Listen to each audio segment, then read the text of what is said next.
사무엘서는 한나의 이야기로 시작됩니다. 왕정 시대를 여는 시작을 어느 한 여인의 이야기부터 시작한다는 것이 참 흥미롭습니다. 한나의 이야기와 그녀의 노래로부터 주는 중요한 교훈이 있습니다. 그건 하나님께서는 교만한 자는 낮추시고 겸손한 자는 높이신다는 겁니다. 사무엘서는 시작부터 정말로 그랬습니다. 엘가나의 집에서 교만했던 브닌나는 쇠약하게 되었습니다. 그러나 하나님만을 의지하고 신뢰했던 겸손한 한나는 많은 자녀를 얻었고 그녀의 노래는 세세토록 기억되는 노래가 되었습니다. 한나만이 아닙니다. 사무엘과 엘리의 집도 대조를 이룹니다. 교만했던 엘리의 집은 무너졌지만 겸손한 사무엘은 하나님의 선지자로서 이스라엘 왕정 시대를 여는 위대한 일을 해냈습니다. 이후 겸손과 교만의 이야기는 다윗과 사무엘에게로 이어집니다. 초기에 사울은 겸손했습니다. 그러나 그는 점차 교만해졌고 하나님을 의지하지 않았습니다. 그는 사람들에게 칭송과 인정을 받기를 원했습니다. 결국 교만해진 사울의 집은 무너졌습니다. 하지만 하나님께서는 겸손한 다윗과 그의 집을 높이셨습니다. 하나님은 이 다윗과 엄청난 언약을 맺으셨습니다. 사무엘하 7장 13절입니다. 그는 내 이름을 위하여 집을 건축할 것이요 나는 그의 나라 왕위를 영원히 견고하게 하리라. 하나님께서는 다윗의 집에서 태어날 씨에 대한 약속을 하셨습니다. 이 다윗의 후손으로 날 이가 장차 하나님의 집을 건축할 것이고 하나님께서는 이 다윗과 그 집안의 왕위가 영원토록 견고하게 서도록 지켜주실 거라고 약속하셨습니다. 이어서 16절에서도 영원한 약속을 주셨습니다. 내 집과 내 나라가 내 앞에서 영원히 보존되고 내 왕위가 영원히 견고하리라. 다윗의 집과 다윗의 나라는 하나님 앞에서 영원히 보존될 것입니다. 그의 나라는 그의 왕위는 영원히 견고할 것입니다. 여기서 이 영원하다라는 건 단순한 강조가 아닙니다. 이 언약은 하나님의 입으로부터 나온 말씀입니다. 진리입니다. 하나님께서 선포하시는 그 즉시로 실제가 됩니다. 하나님은 정말로 다윗의 왕위를 영원히 견고하게 하실 겁니다. 설령 다윗이 범죄할지라도 사울처럼 그의 왕위를 빼앗는 일은 결코 없을 거라고 약속하셨습니다. 이건 역시도 다윗 언약 안에 약속되어 있습니다. 사무엘하 7장 14에서 15절입니다. 나는 그에게 아버지가 되고 그는 내게 아들이 되리니 그가 만일 죄를 범하면 내가 사람의 매와 인생의 채찍으로 징계하려니와 내가 네 앞에서 물러나게 한 사울에게서 내 은총을 빼앗은 것처럼 그에게서는 빼앗지는 아니하리라. 설령 다윗이 범죄할지라도 하나님께서는 그를 사람의 매와 인생의 채찍으로 징계는 하실지언정 사울에게서와 같이 왕위를 빼앗지는 않으실 거라고 약속하셨습니다. 따라서 이 영원히 견고할 것이라는 이 약속은 실로 엄청납니다. 무슨 일이 있어도 다윗의 왕위를 영원토록 견고하게 해주실 것이라는 약속이기 때문입니다. 하나님과 이런 약속을 맺을 수 있다는 건 사람으로서 실로 엄청난 영광입니다. 물론 그렇다고 해서 정말로 죄를 마음껏 지어도 되는 건 아닙니다. 하나님께서 언약을 통하여 약속하신 바 죄를 지어도 괜찮다고 하지 않으셨습니다. 죄를 짓더라도 아버지가 아들에게 훈계하듯이 사람의 매와 인생의 채찍으로 따끔하게 징계하시겠다고 약속하셨습니다. 그러니 이 언약을 받은 신자는 당연히 죄를 짓지 말아야 합니다. 그러나 마귀의 지략은 사람보다 대단합니다.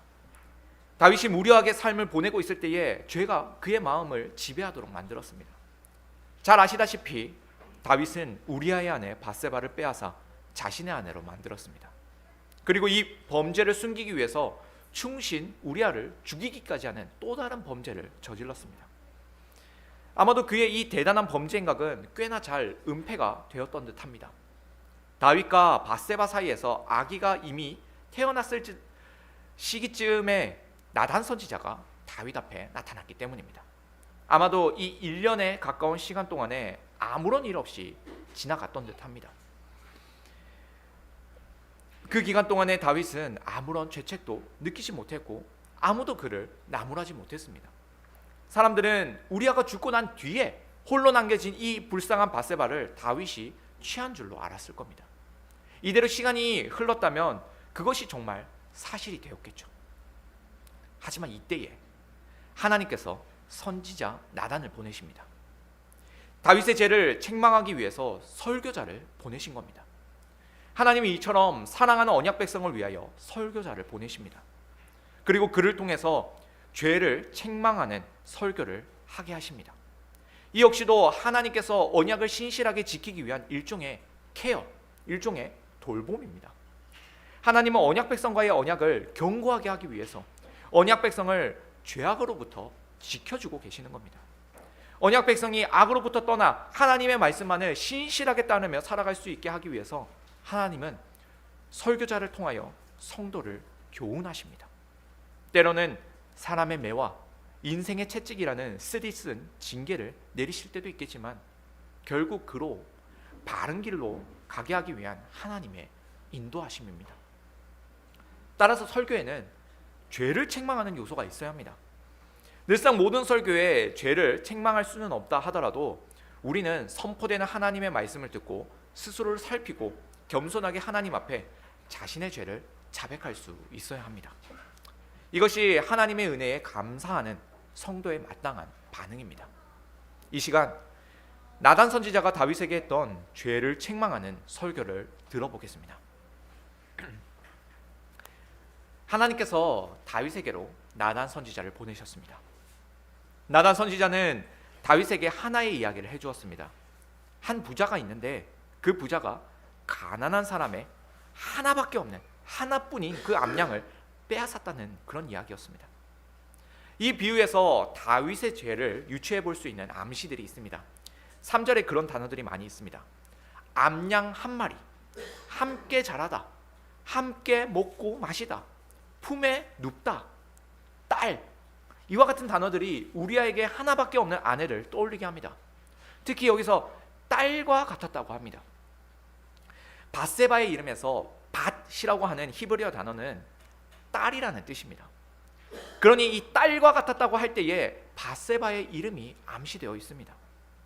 그리고 4절에서 나타난 부자의 악행은 다윗의 범죄를 더욱 유추해 볼 수 있게 합니다. 이 빼앗다라는 단어를 통해서 다윗이 우리아의 아내 밧세바를 빼앗았다라는 강력한 암시가 더하여져 있습니다. 나단 선지자가 말한 이 한 부자의 악행을 들은 다윗은 크게 분노했습니다. 그리고는 말합니다. 야훼 살아계심을 두고 맹세하노니 이 일을 행한 그 사람은 마땅히 죽을 자라. 다윗의 말은 맞는 말입니다. 정말로 이런 악행을 저지른 부자는 죽어 마땅한 자입니다. 다윗은 이스라엘의 왕으로서 제대로 된 판결을 내렸습니다. 왕은 백성들이 정의롭게 살아가도록 하나님의 율법과 규례를 제대로 가르쳐야 하는 직분입니다. 그래서 백성들 사이에서 일어난 일들의 시비를 판단하고 또 심판을 내리기도 합니다. 다윗이 내린 이 판결은 사망이었습니다. 그 판결은 하나님의 율법대로 올바른 판단이었습니다. 하나님은 이렇게 다윗의 입술을 통해서 이스라엘의 진정한 왕이신 당신께서 다윗을 향하여 어떠한 판단을 내리고 계시는지 보여주셨습니다. 하나님께서 다윗을 향한 마땅히 내리셔야 할 그 판결은 사형 선고였습니다. 다윗은 죽어 마땅합니다. 더욱이 다윗은 야훼의 살아계심을 두고 맹세를 했습니다. 하나님으로부터 기름 부음 받은 왕으로서 자신의 직무를 다하고 있는 겁니다. 하나님의 살아계심을 두고 맹세할 만큼이나 이 부자의 행동은 악했습니다. 하나님의 정의와 율법에 일치되지 않는 극심한 불법이었습니다. 그러나 이런 다윗의 판결은 나단이 원했던 결과였습니다. 곧 하나님께서 원하셨던 결과이기도 했습니다. 당신이 바로 그 사람이다. 나단 선지자의 설교는 굉장히 직설적입니다. 다윗이 제3자의 입장에서 자신의 범죄의 심각성을 알자마자 나단 선지자는 곧바로 그 사람이 바로 당신이라고 지적합니다. 이후 책망의 내용이 길게 이어지긴 하지만 가장 충격적인 내용은 바로 이것입니다. 그 사람이 바로 당신이다. 이 소위 저격 설교라는 것이 있습니다. 설교자가 특정 성도를 겨냥해서 설교를 하는 것을 의미합니다. 성도의 잘못이나 실수를 이 설교 시간에 공공연하게 들춰내서 책망하거나 부끄럽게 만듭니다. 만약 그 죄악을 책망하고 꾸짖기 위한 이유라면 괜찮을 수도 있겠지만, 주로 이 저격 설교라는 부정적인 이름으로 사용될 때에는 단지 설교자가 분풀이를 하기 위해서 설교를 할 때도 있고, 혹은 공개적으로 그 성도를 망신 주려고 하는 의도가 있을 수 있습니다. 어찌되었든 의도가 좋지 않습니다. 결과도 좋지 않고요. 분명 설교를 통해서 죄를 책망해야 하기는 하지만, 설교자가 불순한 의도를 가지고 설교를 하거나 어떤 특정 성도만을 겨냥해서 그 성도를 불쾌하게 만드는 것, 또 성도가 그 책망을 받아들이지 못하게 했을 때에 저격 설교라는 이름으로 모두에게 불편한 시간이 될 수 있습니다. 그래서 아예 설교 시간에 책망을 하지 않아 버리는 그런 극단적인 잘못된 극단으로 나아갈 수도 있죠. 사실 이것이 설교자로서 저의 딜레마이기도 합니다. 오늘 설교 제목이 죄를 책망하는 설교입니다. 그래서 혹여나 교회 안에 혹시 책망받을 만한 사람이 있어서 이런 설교를 하는 것이 아닌가 생각할 수도 있을 겁니다. 하지만 정반대입니다. 교회에 책망받을 사람이 없기 때문에 이런 설교를 하는 것이기도 합니다. 만약 여기 계신 분들이 이 설교가 겨냥하고 있는 어떤 특정한 사람을 쉽게 떠올릴 수 있다면 그것이야말로 저격 설교가 될 것입니다. 그런 불순한 의도가 드러나지 않기 위해서라도 괜히 겨냥될 만한 성도가 있을 만할 때에는 이와 같은 주제의 설교를 피합니다. 이것이 저의 딜레마입니다. 공예배 시간의 설교가 공적인 만큼 설교는 모두에게 적용될 수 있어야 합니다. 나단 선지자가 다윗에게 하는 이 설교는 좀 특별합니다. 공공연한 설교가 아닌 만큼 한 개인에게 초점을 둘 수 있을 겁니다. 하지만 일반적인 설교의 경우에는 모든 성도를 대상으로 하기 때문에 이렇게 한 개인에게만 초점을 두기 어렵습니다. 모두가 듣고서 모두가 자신의 죄를 반성할 수 있어야겠죠. 한편으로는 저에게는 이 나단 선지자와 같은 담력이 없기도 합니다. 어떤 성도가 죄를 지었을 때에 그 죄를 따끔하게 훈계할 만한 담력이 부족합니다. 나단 선지자의 경우에 그는 자칫 죽을 수도 있었습니다. 다윗이 밧세바와의 간음을 숨기기 위해서 충신 우리아를 죽였던 것처럼 충분히 나단 선지자도 죽여버릴 수 있었습니다. 범죄가 한 번 어렵지 두 번, 세 번은 더 쉽습니다. 모두가 다윗의 죄악에 대해 나무라지 않는 지금의 다윗은 나단 선지자마저 없애버릴 수 있었습니다. 그럼에도 나단 선지자는 다윗의 죄를 정면으로 선언했습니다. 그러니 나단 선지자의 담력은 대단한 겁니다. 하지만 저에게는 말씀 사역자로서, 목회자로서 그런 담력이 없는 것 같습니다. 목양을 하는 목회자라면 당연히 성도가 책망받을 일을 했을 때에 꾸짖을 수 있어야 합니다. 그러나 목회자가 책망하는 일을 회피하려고 한다면 그건 목회자로서 또 말씀 사역자로서 그 성도를 망치는 행동을 하고 있는 겁니다. 죄가 분명한데도 그 죄를 방치하고 있으니 그 죄는 더욱 커져서 번성하게 될 것입니다. 한 개인의 죄가 교회 전체를 집어삼켜서 온 교회가 무너지고 말 것입니다. 그러니 목양을 맡은 목사와 장로는 작은 죄라도 결코 가볍게 보지 않아야겠죠. 따라서 저의 이 담력 없음을 고백하는 이유는 일종의 다짐이면서 부탁이기도 합니다. 목사의 개인적인 감정과 판단에 의한 것이 아니라 하나님의 말씀에 의거하여 성도들을 책망할 때에 온 교회가 겸손하게 받아들일 수 있기를 바라는 다짐이면서 부탁이기도 합니다. 오늘 본문에서 나단 선지자가 다윗을 책망하며 설교했지만 실상 나단을 통하여 말씀하시는 분은 하나님이십니다. 우리에게 설교하시는 분도 마찬가지입니다. 하나님이십니다. 성도를 위로하는 설교를 하든 책망하는 설교를 하든 근본적으로 이 말씀을 하시는 분은 하나님이십니다. 그렇기 때문에 설교자는 담대하게 하나님의 말씀을 설교할 수 있어야 합니다.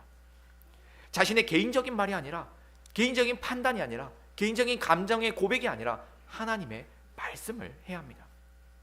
그리고 성도들은 목사의 인격과 연륜이 부족할지라도 하나님의 말씀인 줄 알고 아멘으로 받아들일 수 있어야 합니다. 목사의 입을 통해 선포되지만 실상 그 설교를 하시는 분은 하나님이시니까요. 다윗은 가난한 자의 것을 빼앗은 그 부자가 죽어 마땅하다고 판결을 내렸습니다. 이 판단의 근거는 하나님의 율법이었습니다. 그리고 나단 선지자의 입을 통하여 그 사람이 바로 당신이다 라는 이 질책 또한 하나님의 말씀입니다. 다윗이 야훼의 이름을 걸고 맹세하며 판결을 내릴 수 있었던 이유도 하나님의 정의로운 율법에 근거한 것이고, 나단 선지자가 죽을지도 모르는 위협 속에서도 담력을 가지고 다윗의 죄를 책망할 수 있었던 것도 하나님의 말씀이었기 때문입니다.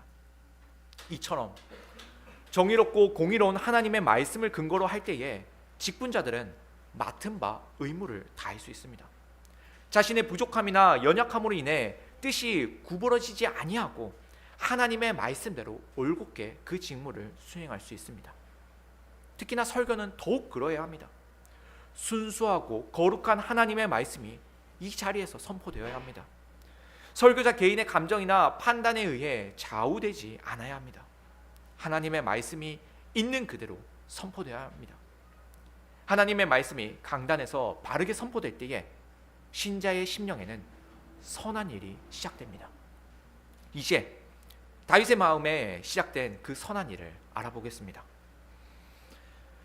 나단 선지자는 하나님의 말씀을 전합니다. 이 7절 하반절부터 8절까지 이어지는 설교의 내용은 하나님께서 이제까지 다윗에게 베풀어 주신 은혜의 이야기였습니다. 하나님이 이렇게 어떠한 말씀을 시작하기 이전에 당신께서 그 언약 백성을 위해 어떤 일을 행하셨는지를 말씀하십니다. 십계명도 그렇지 않습니까? 십계명의 서원에서 하나님은 당신이 누구신지를 말씀하십니다. 소개하십니다.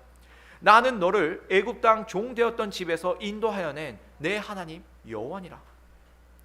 하나님은 구원의 하나님으로서 당신을 소개하십니다. 그리고 다윗과 언약을 맺으실 때에도 하나님은 당신께서 이스라엘 자손과 또 이 다윗을 위하여 어떠한 일을 해오셨는지를 말씀하셨습니다. 당신을 구원의 하나님으로서 소개하셨습니다. 그리고 난 다음에 언약의 내용을 말씀하십니다. 이렇듯 언제나 하나님은 당신께서 언약 백성을 위하여 행하신 구원의 일을 먼저 말씀하십니다. 우리가 하나님을 위해 해야 할 모든 의무들도 그렇습니다. 우리가 먼저 하나님을 위해 하는 일은 없습니다. 우리가 무슨 선한 일을 했기 때문에 하나님께서 구원을 베풀어 주신 게 아니죠. 하나님께서 먼저 우리를 위하여 구원을 행하셨습니다. 우리의 모든 신앙생활은 하나님께서 우리를 위하여 행하신 그 은혜의 사역으로부터 시작됩니다. 하나님께서 먼저 은혜를 베풀지 않으셨다면 우리 편에서의 선한 일은 먼저 시작될 수 없습니다. 이번에도 마찬가지입니다. 나단 선지자를 통하여 선포되는 하나님의 말씀에도 역시나 하나님께서 다윗을 위하여 행하신 일들이 먼저 언급되고 있습니다. 하나님은 다윗을 이스라엘의 왕으로서 기름 붓기 위하여 사울의 손에서 그를 구원해 주셨습니다. 하나님께서 다윗을 구원해 주셨습니다. 하나님의 구원이 여기서도 먼저입니다. 그리고 하나님은 사울의 왕위를 다윗에게로 넘겨주셨습니다. 그리고 그에게 이스라엘과 온 유다의 집을 맡기셨습니다. 하나님은 다윗을 온 이스라엘 통치자로 삼아주셨습니다. 만일에 다윗에게 무언가 부족한 것이 있었더라면 하나님은 이것도 주고 저것도 더하여 주었을 겁니다. 그만큼이나 다윗에게는 부족한 것이 없었습니다. 하나님께서 그를 위하여 다 주셨습니다. 그런데 다윗은 하나님 앞에서 큰 죄악을 범했습니다. 그의 범죄는 마치 에덴 동산의 아담을 떠올리게 합니다. 하나님은 아담에게 온 세계를 다스릴 왕적 직분을 주셨습니다. 그리고 그에게 동산의 각종 나무의 열매를 마음껏 따먹으라고 하셨습니다.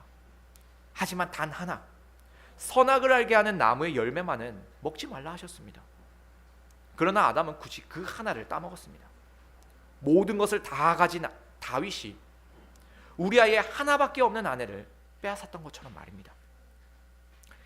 그리고 하나님께서는 다윗을 책망하실 때에 아담에게 책망하셨던 그와 같은 고유한 방식을 사용하십니다. 그 고유한 방식은 의문문입니다. 어찌하여 네가 여호와의 말씀을 업신여기고 나 보기에 악을 행하였느냐? 어찌하여 네가 악을 행하였느냐? 의문의 형태로 물어보셨지만 정말로 궁금해서 그 답을 몰라서 물어보신 게 아닙니다. 이 의문문을 통해서 그를 향한 책망을 더욱 강화하기 위함이었습니다. 이처럼 전지하신 하나님께서는 의문문을 통해서 물어보실 때가 종종 있습니다. 그 답을 모르실 리 없는 전지하신 하나님께서 사람에게 무엇을 물어보시겠습니까? 이런 하나님의 질문이 성경에서 종종 등장합니다. 이는 죄를 책망하시는 하나님의 설교 방식이기도 합니다. 창세기 3장 9절입니다. 여호와 하나님이 아담을 부르시며 그에게 이르시되 네가 어디 있느냐? 아담아 네가 어디 있느냐? 이 질문은 정말로 하나님께서 아담이 어디에 있는지 몰라서 묻는 질문이 아니었습니다. 아담이 서 있지 말아야 할 곳에 서 있었기 때문에 물으시는 책망이었습니다. 아담아 네가 어디 있느냐는 이 음성 역시도 하나님의 설교입니다. 죄를 책망하시는 하나님의 설교입니다. 하나님이 이렇게 성도의 죄를 물으십니다. 네가 어디에 있느냐? 이와 같은 죄를 책망하는 설교는 가인에게도 이어집니다. 가인은 하나님께서 자신의 제사를 받지 않으시자 몹시 분하여 얼굴빛이 변했습니다. 그때 하나님은 가인에게 말씀하셨습니다. 네가 분하여 함은 어찌 됨이며 안색이 변함은 어찌 됨이냐? 여기서도 역시나 의문문의 형식으로 물으십니다. 하나님께서 어찌 가인이 분하여 하는지 모르셨겠습니까? 하나님은 가인이 하나님의 음성에 충성스럽게 반응하기를 원하셨습니다. 이는 가인의 분을 안치시기를 바라는 하나님의 설교였습니다. 하지만 가인은 마음속의 죄악을 삭히지 못하고 동생 아벨을 죽였습니다. 하나님의 음성을 듣고 도리어 더욱 악한 길로 뛰쳐나가 버렸습니다. 가인이 아벨을 죽였을 때에도 하나님은 그에게 나타나 말씀하셨습니다. 네 아우 아벨이 어디 있느냐? 이때도 역시나 하나님은 의문문으로 가인에게 물으셨습니다. 사실상 하나님께서 어찌 아벨이 어디에 있는지 모르셨겠습니까? 다만 이 질문을 통해서 가인이 회개하기를 바라셨습니다. 그러나 가인은 회개하지 않았습니다. 하나님의 말씀에 도리어 버럭 화를 냈습니다. 내가 알지 못하나이다. 내가 내 아우를 지키는 자니까. 원래 인간이 그렇습니다. 조상 아담 때부터 깊이 뿌리 박힌 이 본성은 하나님의 책망 앞에서 언제나 핑계를 댔고 변명했고 회피해 왔습니다. 가인의 아버지 아담 역시도 하나님을 피해 숨었습니다. 그리고 대답하기를 하나님이 주셔서 함께 있게 한 저 여자 때문에 이 열매를 따먹게 되었습니다 라고 핑계를 댔습니다. 이처럼 타락한 인간 본성에 깊게 뿌리 박힌 이 죄악은 하나님의 거룩한 설교 앞에서 그 고개를 들려고 하지 않습니다. 어떻게든 더 깊이 숨어버리려고 합니다. 아담이 범죄한 후에 하나님께서 강림하시는 그 소리를 듣자 그는 곧바로 깊이 숨어버립니다. 죄인의 죄악된 본성은 이처럼 숨어야 제맛입니다. 거룩한 설교 앞에서 변명을 하고 회피하고 숨어버리는 것이 그 죄악된 본성입니다. 인간은 다 죄인인지라 본성상 죄를 자백하는 일을 기대할 수가 없습니다. 사울도 그렇습니다. 다윗의 선배인 사울도 그랬습니다. 하나님께서 사울에게 아말렉 족속을 완전히 진멸하라고 하셨습니다. 그 가축까지도 하나도 남기지 말라고 하셨습니다. 그러나 사울은 아말렉 왕 아각을 살려두었고 살찐 가축들을 남겨두었습니다. 사무엘 선지자는 어찌하여 양과 소의 울음소리가 들리느냐고 여기서도 의문문이죠. 사울을 책망했습니다. 그때 사울은 말도 안 되는 핑계를 댑니다. 백성들이 야훼 하나님께 제사하려고 남긴 것이라고 둘러를 댔습니다. 자신이 한 것도 아니고 이스라엘 백성들이 한 일이라고 핑계를 댔고 하나님께 제사를 드리려고 이렇게 남겨두었다고 변명을 했습니다. 거룩하신 하나님의 말씀 앞에서 대부분의 인간들은 너무나도 당연하게 죄악된 본성을 따라서 핑계를 대고 변명을 하고 자신의 죄를 회피합니다. 다윗도 마찬가지 아니겠습니까? 그 역시도 아담의 타락한 본성을 따라 핑계를 대고 회피하려고 하지 않겠습니까? 하지만 다윗은 전혀 다른 대답을 합니다. 그의 대답은 간명합니다. 내가 여호와께 죄를 범하였노라. 한글 번역에는 조금은 길게 답변을 했지만 히브리어 원문으로 보면은 단 두 마디밖에 없습니다. 원문으로 본다면 훨씬 더 간명하게 대답했음을 알 수 있습니다. 그는 이처럼 짧고도 강렬한 자백을 합니다. 내가 야훼께 죄를 범하였습니다. 이 외에 무슨 말이 더 필요하겠습니까? 다윗은 주저리 변명하지 않았습니다. 자신의 죄책 앞에 구차하지 않았습니다. 다른 사람을 핑계대지도 않았고 다른 변명거리를 가지고 오지도 않았습니다. 더 이상 숨기려 하지도 않았습니다. 사실 다윗이 범죄한 이후로 나단 선지자가 오기까지 꽤 많은 시간이 흘렀습니다. 밧세바와의 사이에서 생긴 일들은 잘 무마되는 듯 했습니다. 사람들은 우리아가 죽은 이후에 다윗이 밧세바를 취한 줄로 여겼습니다. 게다가 그 사이에서 아기까지 무사히 태어났으니 거의 완전 범죄에 가까웠습니다. 차라리 다윗이 이 나단마저도 죽여버렸다면 정말로 완전 범죄가 될지 몰랐습니다. 다윗은 왕으로서 충분히 그렇게 범죄를 은닉할 수 있었습니다. 이미 우리아를 죽일 때도 그렇게 하지 않았습니까? 하지만 다윗은 그렇게 하지 않았습니다. 늘 그랬듯이 그는 또다시 하나님께 자신을 내어 맡겼습니다. 내가 야훼께 죄를 범하였습니다. 이렇게 고백하며 하나님의 심판 앞에 자신을 내어 맡겼습니다. 하나님은 나단 선지자를 통해 다윗을 심판할 것이라고 말씀하셨습니다. 칼이 이 다윗의 집을 떠나지 않게 할 것이고 다윗과 그의 집에 재앙을 일으키고 백주대낮에 다윗의 아내들을 빼앗기게 되는 무시무시한 벌을 내리겠다고 하셨습니다. 이 정도로 극심한 징벌을 듣게 된다면 일반적인 사람이라면 자신의 죄를 감추려고 할 겁니다. 죄를 인정해버리는 그 순간 더 이상 무죄함을 받을 방법이 없습니다. 형량을 줄일 방법도 없습니다. 하나님께서 규정하신 다윗의 범죄는 두 가지입니다. 하나는 하나님을 업신 여긴 죄입니다. 다른 하나는 우리아의 아내를 빼앗아 자신의 아내로 삼은 죄입니다. 하나님은 9절과 10절에서 반복적으로 이 두 가지 죄악을 말씀하셨습니다. 두 번이나 연달아 이 두 개의 제목을 말씀하심으로써 그의 죄악이 무엇인지 밝히 드러내셨습니다. 이 위대한 재판관 앞에서 어떻게든 형량을 줄여볼 심산이라면 무슨 변명이라도 해야 할 겁니다. 실수였다고 항변해 볼 만도 합니다. 심지어 그의 조상 아담과 가인 그리고 그의 선배인 사울의 경우에는 언제나 핑계와 변명을 잘 하지 않았습니까? 다윗 역시도 그렇게 해볼 만합니다. 보통의 사람들의 경우에도 다 그렇게 하니까요. 그러나 다윗은 담담하게 자신의 죄를 인정하고 자백했습니다. 우리는 하나님 앞에 우리의 죄를 솔직하게 회개해야 한다는 가르침을 수도 없이 들어왔습니다. 그래서 다윗의 이런 회개가 지극히 당연하다고 여겨집니다. 하지만 인간의 죄악된 이 본성상 죄를 인정하고 자백한다는 건 너무나도 어렵습니다. 더욱이 다윗의 경우에는 하나님께서 직접 말씀하신 것도 아닙니다. 나단 선지자를 통해 대언하셨습니다. 아담과 가인의 경우에는 하나님께서 직접 말씀하셨는데도 불구하고 자신의 죄를 회피했습니다. 하지만 다윗은 나단 선지자를 통해 전해 들은 말씀이니 조금은 어쩌면 둘러댈 만도 했습니다. 그러나 그는 솔직하게 자신의 죄를 인정했습니다. 과연 다윗은 예수 그리스도의 예표가 될 만한 인물입니다. 물론 저는 다윗이라는 이 인물이 대단하다고 강조하고 싶은 건 아닙니다. 다만 죄를 자백하는 일이 얼마나 어려운지를 말씀드리고 싶습니다. 자신의 죄를 회개해야 한다는 건 우리가 너무나 잘 알고 있지만 진짜로 하나님의 책망 앞에서 쉽게 자신의 죄를 인정하기란 쉽지 않습니다. 굉장히 어렵습니다.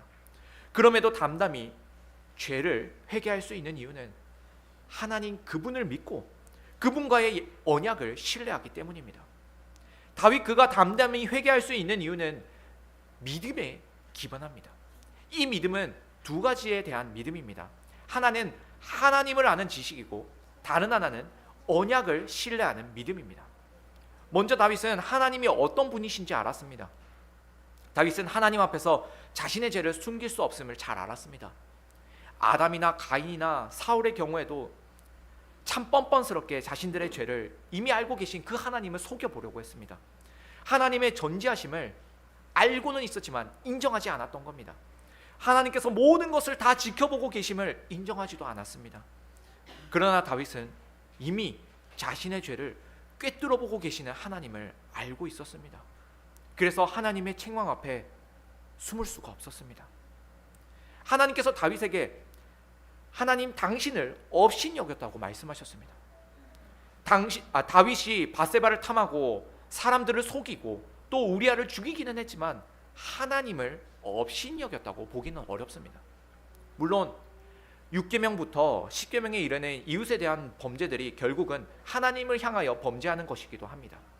그런 의미에서 어떤 죄든지 하나님을 업신 여겼다고 볼 수 있겠죠. 하지만 다윗은 밧세바를 간음하고 우리아를 죽이는 동안에 하나님께서 못 보고 계시는 것처럼 여겼습니다. 사람들의 눈만 속이려고 했습니다. 정작 하나님께서 다 지켜보고 계시는데, 다 알고 계시는데 그걸 모르는 척했습니다. 그러니 하나님을 업신 여겼던 겁니다. 다윗은 야훼를 업신 여겼다는 이 하나님의 책망 앞에서 어떠한 대꾸도 할 수 없었습니다. 그 말씀이 사실이니까요. 범죄를 저지르고 은폐하는 동안 하나님께서 지켜보신다는 사실을 그는 잊어버렸으니까요. 그럼에도 다윗은 다시금 하나님이 어떤 분이신지 기억해냈습니다. 순수한 하나님의 말씀이 선포되었을 때에 하나님이 누구신지 다시 알게 되었습니다. 그래서 자신의 죄를 담담히 자백할 수 있었습니다. 그리고 그는 하나님과의 언약을 다시 기억해냈습니다. 하나님께서 다윗과 언약을 맺으실 때에 이 다윗의 왕위를 영원히 견고하게 하시겠다고 약속하셨습니다. 다윗의 집을 영원히 보존하겠다고 약속하셨습니다. 이렇게 확고한 언약이 있을진데 더 이상 다윗은 하나님 앞에서 그 낯을 피하며 핑계댈 수 없었습니다. 그릇된 생각을 가진 인간들은 이렇게 생각할 겁니다. 어차피 하나님께서 영원히 나를 지켜주기를 약속하셨으니 내가 죄를 지어도 괜찮은 거 아닌가? 정말로 파렴치한 생각입니다. 정말로 염치도 없습니다. 그런데 이와 비슷한 생각을 가진 사람들이 많이 있죠. 내가 회개하면 하나님께서 얼마든지 용서해 주시니 지금은 죄를 지어도 괜찮지 않은가? 나는 어차피 구원을 받았으니 이 정도 죄는 괜찮은 거 아닌가? 이렇게 하나님께서 베풀어 주신 용서의 은혜를 만홀히 여겨서 더럽고 추악한 삶을 계속해서 이어가려고 하는 그런 파렴치한 인간들이 있습니다.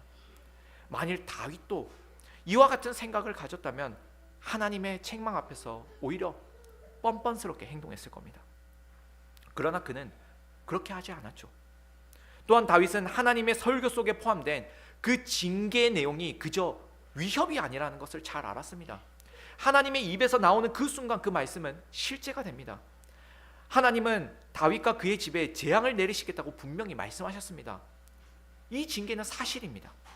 하지만 다윗이 회개했던 건 이 징계가 무서워서가 아닙니다. 이런 징계를 통해서 여전히 하나님께서 언약을 지켜가고 계심을 믿었기 때문입니다. 하나님께서 다윗과 그의 집에 내리시는 재앙은 실로 무섭습니다. 그의 집에 칼이 떠나지 않게 하시고 그의 후궁은 끔찍한 일을 당하게 될 것입니다. 이 일은 이후에 바로 이어지는 압살롬의 반역으로 인해 실제가 됩니다. 그렇지만 이런 일 역시도 하나님과 다윗 사이에 맺어진 언약에 기반합니다. 다윗 언약에 기록된 사무엘하 7장 14절입니다. 나는 그에게 아버지가 되고 그는 내게 아들이 되리니 그가 만일 죄를 범하면 내가 사람의 매와 인생의 채찍으로 징계하려니와. 하나님은 다윗이나 그의 후손이 죄를 범하면 사람의 매와 인생의 채찍으로 징계하겠다고 약속하셨습니다. 그를 버리거나 죽이겠다고 하지는 않으셨습니다. 다만 사람의 매와 인생의 채찍이라는 강하고도 혹독한 징계를 내리겠다고 하셨습니다. 다윗은 나단 선지자를 통하여 설교하신 그 징계가 실제가 되는 줄로 알았습니다. 이미 앞서 언약하신 가운데 약속하셨던 일이니까요. 그럼에도 더욱 하나님을 신뢰할 수밖에 없는 이유는 그럼에도 자신과 그의 집을 결단코 버리지 않겠다고 하신 그 하나님의 약속이 있기 때문입니다. 그리고 하나님은 여전히 그 언약을 지켜가고 계셨습니다. 지금 다윗에게 설교를 통하여 그 언약을 다시 상기시켜 주고 계시는 겁니다. 다윗은 그 설교를 듣고 이 사실을 깨달았습니다. 다윗의 진실한 회개는 단지 그가 대단한 사람이라서 가능했던 게 아닙니다. 전적으로 하나님의 성품을 아는 믿음과 언약을 신뢰하는 확신에 기반한 회개였습니다. 따라서 하나님을 참으로 신뢰하는 자만이 하나님께 진정으로 회개할 수 있습니다. 다윗의 회개는 간명하고 빨랐습니다. 주저하지 않았고 확실했습니다. 그의 회개에 대한 하나님의 대답 역시도 신속하고 확실했습니다. 나단이 다윗에게 말합니다. 야훼께서도 당신의 죄를 사하셨나니 당신이 죽지 아니할 것입니다. 다윗이 회개한 순간 곧바로 하나님은 그의 죄를 사하겠다고 선언하십니다. 본문 13절, 이 한 구절 안에 다윗의 회개와 하나님의 사죄 선언이 다 담겨 있습니다. 이 한 구절만 읽는 우리에게는 회개와 사죄 선언이 너무나 쉽게 일어난 것처럼 보입니다. 회개하면 얼마든지 용서해 주시겠다는 하나님의 약속이 너무나 익숙한 우리이니까요. 하지만 설교를 통해 풀어낸 이 회개의 과정이 그리 간단하지 않았듯이 진실한 회개와 즉각적인 사죄 선언 역시도 결코 쉽지 않습니다. 별거 아닌 것처럼 회개와 사죄가 남발되는 것이 아닙니다. 그렇다고 복잡할 것도 없습니다. 결코 가볍게 여길 만한 일은 아니지만 그렇다고 해서 복잡하게 생각할 것도 없습니다. 죄를 책망하는 하나님의 설교가 선포될 때에 우리는 회개하면 됩니다. 양심의 찔림을 받았을 때에 곧바로 하나님 앞에 나아가 회개하면 됩니다. 이것저것 변명할 것이 없습니다. 변명이나 핑계댈 때에 오히려 일이 복잡합니다. 그렇지만 회개는 단순합니다. 그저 하나님 앞에 진실되게 자신의 죄를 용서해달라고 납작 엎드리면 됩니다. 우리가 진정으로 회개할 때에 우리 하나님께서는 언약하신 대로 우리의 죄를 용서해 주십니다. 이 용서의 은혜를 한번 맛본 자들은 더 이상 하나님 앞에 둘러대지 않을 겁니다. 용서받으면 이렇게 기쁘고 좋은 것을 이제까지 왜 그렇게 복잡하게 숨으려고 했는지 후회가 될 겁니다. 이제까지 하나님 앞에 담대히 나아가지 못하게 만들었던 그 죄악이 너무나 혐오스러울 겁니다. 다시는 하나님과 우리 사이를 막는 장애물이 없도록 하기 위해서 더욱 진실하고 성결하게 살아가기 위해서 부단히 애쓸 겁니다. 또 혹여나 죄를 짓는다 하여도 그때에는 더욱 재빠르게 자신의 죄를 회개하고 하나님과의 관계에 막힌담이 없도록 할 것입니다.